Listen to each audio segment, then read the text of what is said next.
વડોદરાની મહારાજા સયાજીરાવ યુનિવર્સિટીમાં વિદ્યાર્થીઓની મુશ્કેલીઓ દિન પ્રતિદિન વધતી જાય છે. ટેકનોલોજી ફેકલ્ટીમાં વ્યાપેલી બેદરકારી અને પ્રાથમિક સુવિધાઓના અભાવ સામે હવે અખિલ ભારતીય વિદ્યાર્થી પરિષદ આક્રમક મિજાજમાં આવી ગઈ છે. એબીવીપી દ્વારા ફેકલ્ટી ડીનને આવેદનપત્ર પાઠવીને તાત્કાલિક ધોરણે પ્રશ્નો ઉકેલવા ચીમકી આપવામાં આવી છે. એમએસ યુનિવર્સિટીની ટેકનોલોજી ફેકલ્ટીના BE2, D2Dના પરિણામોમાં SGPA, CGPA પર્સેન્ટાઇલ કે પાસ ફેલનો ઉલ્લેખ ન હોવાને કારણે યુનિવર્સિટી તંત્રની ગંભીર બેદરકારી સામે આવી છે.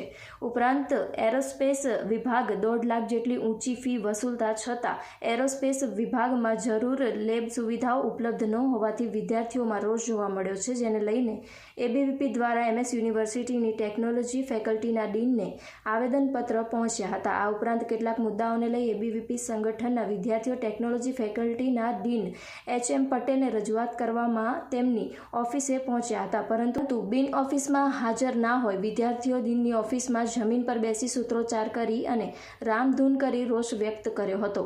જો આગામી 48 કલાકમાં આ તમામ પ્રશ્નોનું નિરાકરણ નહીં આવે તો એબીવીપી દ્વારા ઉગ્ર આંદોલન કરવાની ચીમકી ઉચ્ચારવામાં આવી હતી.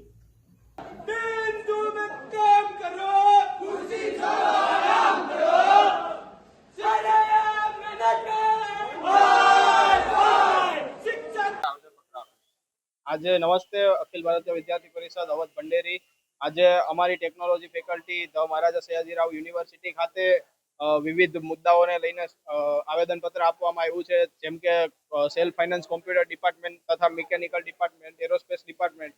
જે સેલ્ફ ફાઇનાન્સ ડિપાર્ટમેન્ટ એમએસ યુનિવર્સિટીમાં ચાલુ થયા છે, એમએસ યુનિવર્સિટીમાં જે સેલ્ફ ફાઇનાન્સ ડિપાર્ટમેન્ટ ચાલુ કર્યા છે એમાં સ્કોલરશિપ જે પૂર્ણ રીતે મળવી જોઈએ સ્ટુડન્ટને એની નોટિસ બહાર નથી પાડી. હવે એરોસ્પેસ ડિપાર્ટમેન્ટ છે તો એરોસ્પેસ ડિપાર્ટમેન્ટમાં 1.5 લાખ રૂપિયા જેટલી ફીસ લે છે, તો છતાં બી એ લોકોને પ્રોપર લેબ કે ફેસિલિટી પ્રોવાઈડ નથી કરતા. અને એમએસયુના ટેકનોલોજી ડિપાર્ટમેન્ટમાં જેટલા બી પાણીના કુલર જોઈ શકો છો, દરેક કુલરમાં ગંદકી જોવા મળે છે તથા પીવા યોગ્ય પાણી નથી.